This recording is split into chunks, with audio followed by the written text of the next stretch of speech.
আসলে সন্ধে মানেই একটু কিছু স্ন্যাক্স আইটেম না হলে ঠিক চায়ের সাথে জমে ওঠে না। তাই জন্য ঝটপট মাথা থেকে একটু বুদ্ধি বার করে নিয়ে কিছুটা সবজি একটু সটে করে নিলাম। এর মধ্যে পেঁয়াজ, গাজর আর একটুখানি ক্যাপসিকাম আর বিন ছিল। তোমরা তোমাদের পছন্দ মতন সবজি, অনেকে যদি আলু ভালোবাসো আলুও কিন্তু ক্রাশ করে দিতে পারো। তবে আমি কিন্তু আলুটা অ্যাভয়েড করেছি। এবার হালকা একটু তেলের মধ্যে একটুখানি ফ্রাই করে নিয়েছি। তার সাথে একটু হোয়াইট ব্রেড দুটো দুটো করে জোড়া জোড়া করে নিলাম, আর দুটো ডিমকে গোলমরিচের গুঁড়ো আর একটু নুন দিয়ে ফেটিয়ে রেখে দিয়েছিলাম। এবার যেটা করব, কড়াই থেকে 2 চামচ করে সবজি এর মাঝখানটায় দিয়ে দেব। তারপর কিছুই না, একটু ডিমের গোলার মধ্যে চুবিয়ে ভেজে নেব। এর মাঝখানে কিন্তু তোমরা অবশ্যই চিজও দিতে পারো, দিলে আরও ভীষণ ভালো খেতে হয়।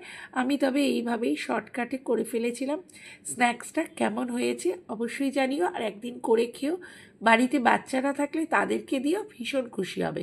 সবজিটাও খাওয়া হবে, তার সাথে সাথে তোমার ডিমটাও কিছুটা পেটে গেল। সব মিলেমিশে দারুণ হয়েছিল খেতে।